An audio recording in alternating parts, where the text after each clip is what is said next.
तो आज मैं जिस मूवी को एक्सप्लेन करने वाला हूँ, इस मूवी का नाम है नाइट क्रॉलर। तो चलो यार, बिना किसी देरी के इस कहानी को शुरू करते हैं। तो इस कहानी की शुरुआत में हम देखते हैं कि लॉस एंजलिस शहर में एक रात के सन्नाटे में एक लुइस नाम का आदमी रेल यार्ड में लगे लोहे की जाली को काट रहा होता है और उस लोहे की जाली को भंगार में बेचकर लुइस आज पैसे कमाने की पूरी प्लानिंग कर चुका था। लेकिन तभी वहाँ पर एक सिक्योरिटी गार्ड आ गया और उस गार्ड ने जब लुइस से उसकी आईडी मांगी, तब यहाँ पर लुइस ने उसे आईडी देने के बहाने उसके ऊपर हमला कर दिया और यहाँ पर लुइस ने उस गार्ड से उसकी घड़ी भी चुरा ली और यहाँ पर लुइस उसे बेहोश करके वहाँ से भाग निकला। अब यहाँ पर जो कुछ भी उसने चुराया होता है वो सारे सामान को लेकर वो कबाड़ खाने में बेच देता है और यहाँ पर लुइस उस कबाड़ वाले से एक जॉब के लिए पूछता है, क्योंकि अब वो इस तरह की चोरी करते करते थक चुका है। और यहाँ पर लुइस बड़े अच्छे से अपना इंट्रोडक्शन देता है, लेकिन यहाँ पर वो कबाड़ खाने का मालिक लुइस से सीधा कह देता है कि वो चोरों को नौकरी पे नहीं रखता। अब इस बात पर लुइस उसकी तरफ देखकर एक अजीब तरीके से मुस्कुराया।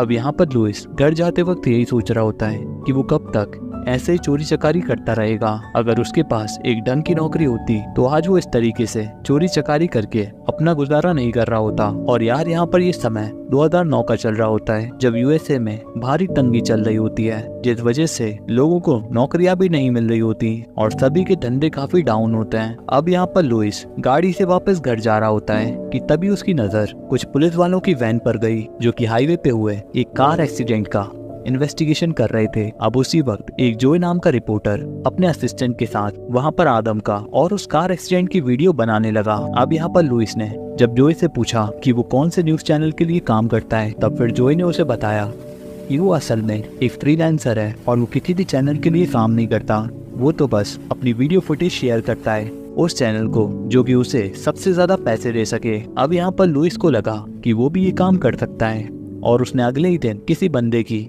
एक महंगी सी साइकिल चुराकर और उस साइकिल को भंगार में बेचकर एक सेकंड हैंड कैमरा और एक पुलिस रेडियो स्कैनर खरीद लिया। अब यहाँ पर उसने पुलिस रेडियो स्कैनर तो खरीद लिया, लेकिन उसे पुलिस कोड्स के बारे में कुछ भी नहीं पता था। लेकिन फिर इंटरनेट की मदद से लुइस ने पुलिस के सभी रेडियो कोड्स को डिकोड कर लिया। अब एक रात रेडियो स्कैनर की मदद से लुइस को शहर में हुए एक हादसे के बारे में पता चला और लुइस उसी वक्त अपनी गाड़ी को भगाकर उस लोकेशन पर पहुंच गया और वहां पर पहुंचते ही उसने फटाफट से उस हादसे की वीडियो बनाना शुरू कर दी। और तब तक वहां पर जोए भी पहुंच चुका था और अब कैमरे में सही एंगल लेने के चक्कर में लुइस क्राइम सीन के कुछ ज्यादा ही पास चला गया। फिर अब इससे गुस्सा होकर पुलिस ने जोए और लुइस को दोनों को ही वहां से भगा दिया। अब उसी रात लुइस अपने वीडियो फुटेज को बेचने एक KLW नाम की एक लोकल एजेंसी के पास पहुंचा, जहां पर उसकी मुलाकात मॉर्निंग न्यूज की डायरेक्टर नीना से हुई। और नीना को यहाँ पर लुइस की वीडियो फुटेज काफी अच्छी लगी और उसने यहाँ पर उसी वक्त उससे वो $250 में खरीद ली। और अब अगली सुबह जब लुइस ने अपनी फुटेज न्यूज में देखी तो उसकी खुशी का ठिकाना नहीं रहा। और अब तो लुइस समझ चुका था कि अब उसे इसी फील्ड में अपना फ्यूचर बनाना है, लेकिन वो ये भी जानता है कि वो सारे काम अकेले नहीं कर सकता। इसलिए फिर उसने एक रिक नाम के लड़के को अपने साथ काम पर रख लिया।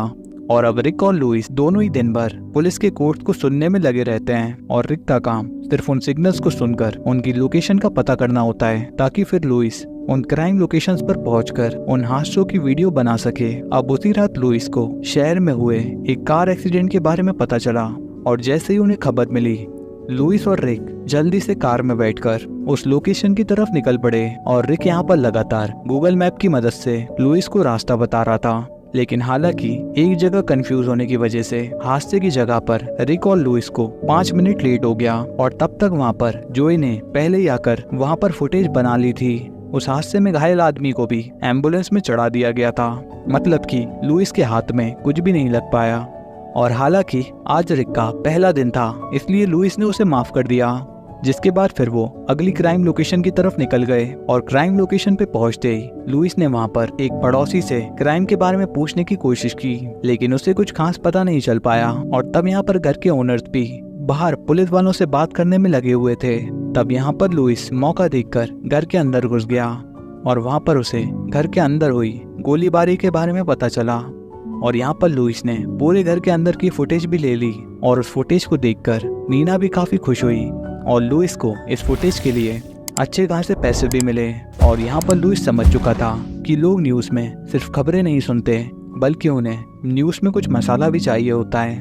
तो इसलिए यहाँ पर लुइस दिन रात मसालेदार खबरें यानी कि खून खराबे की फुटेज लेने में लग गया। और अब कुछ ही महीनों बाद उसकी मेहनत रंग लाई और उसने अपने लिए एक महंगी कार और महंगे इक्विपमेंट भी खरीद लिए ताकि वो अपनी फुटेज की क्वालिटी और भी बेहतर कर सके। जिसके बाद यहाँ पर एक दिन लुइस की मुलाकात जोई से हुई और जोई ने लुइस से कहा कि क्यों ना वो एक साथ मिलकर काम करें, लेकिन लुइस ने जो के साथ काम करने से साफ मना कर दिया। अब उसी रात लुइस को शहर में हुई एक हवाई घटना के बारे में पता चला, लेकिन लुइस के वहां पर पहुंचने से पहले ही जोए ने वहां पर आकर सारी इंपॉर्टेंट फुटेज को पहले ही रिकॉर्ड कर लिया और अब लुइस के पास कुछ भी एक्सक्लूसिव नहीं था।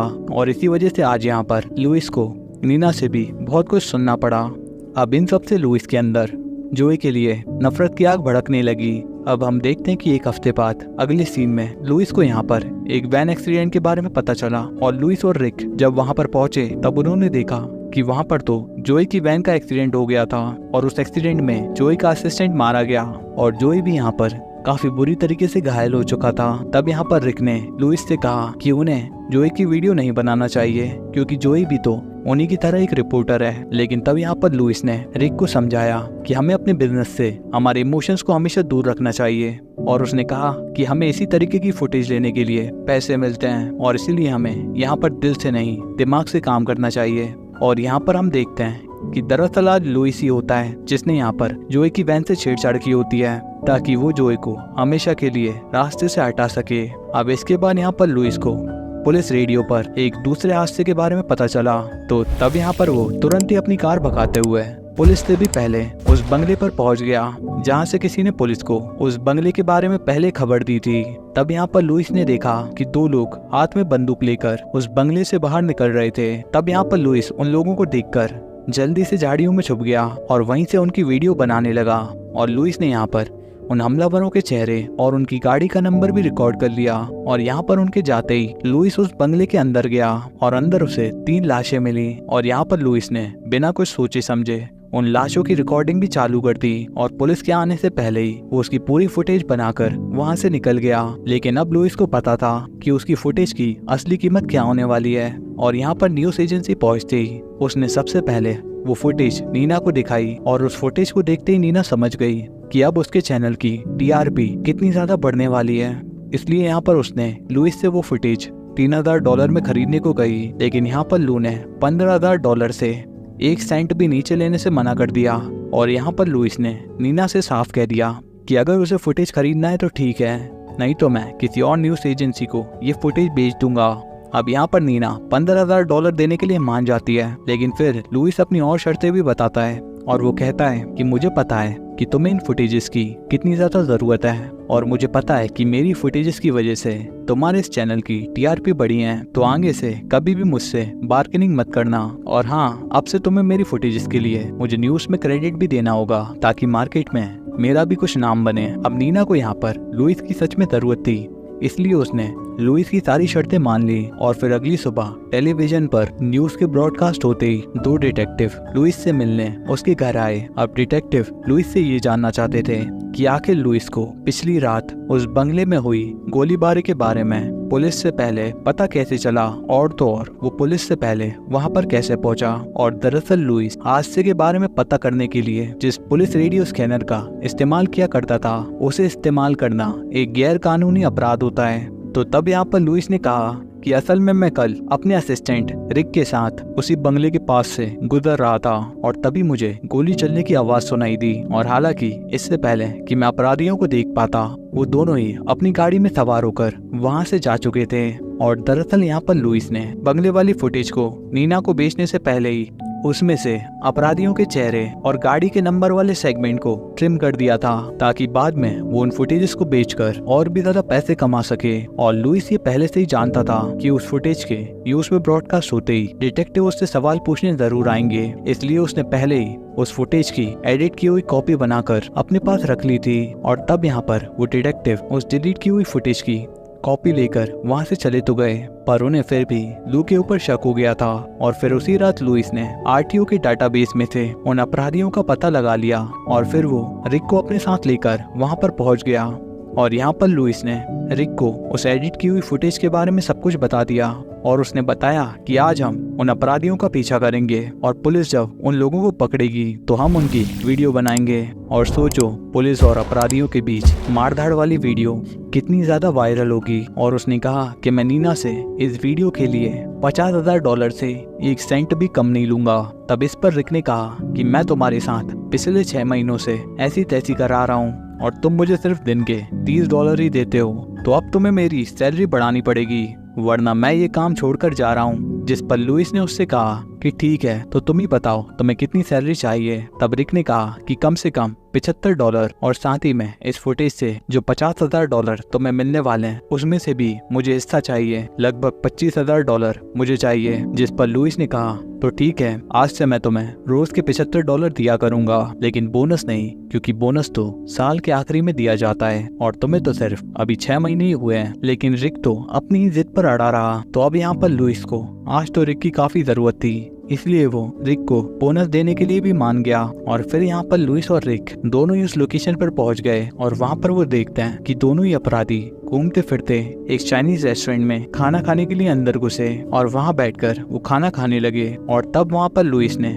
उसी वक्त पुलिस को कॉल लगाया और उसने कहा कि हेलो, मैं लुइस बोल रहा हूँ और कल रात मैंने जिस बंगले की फुटेज रिकॉर्ड की थी वहाँ पर मैंने अपराधियों को भागते हुए देखा था और आज वही अपराधी उड़ाला नाम के एक चाइनीज रेस्टोरेंट में बैठकर खाना खा रहे हैं और उनके पास गन भी है। और पुलिस को इन्फॉर्म करने के बाद लुइस और रिक ने अपने अपने कैमरा सही एंगल पर लगा दिए, क्योंकि उन्हें पता था कि आज कुछ धमाकेदार होने वाला है। फिर कुछ देर बाद कुछ पुलिस वाले उस चाइनीज रेस्टोरेंट में आ धमके और पुलिस को देखते ही अपराधी घबरा गए और टेबल के नीचे रखे हुए गन से उन लोगों ने पुलिस वालों के ऊपर हमला कर दिया। जवाब में पुलिस वालों ने भी अपराधियों के ऊपर ताबड़तोड़ हमला किया और अब फायरिंग के दौरान एक अपराधी तो मौके पर ही वहीं पर मारा गया, पर दूसरा अपराधी अपनी एसयूवी में बैठकर वहां से भाग निकला।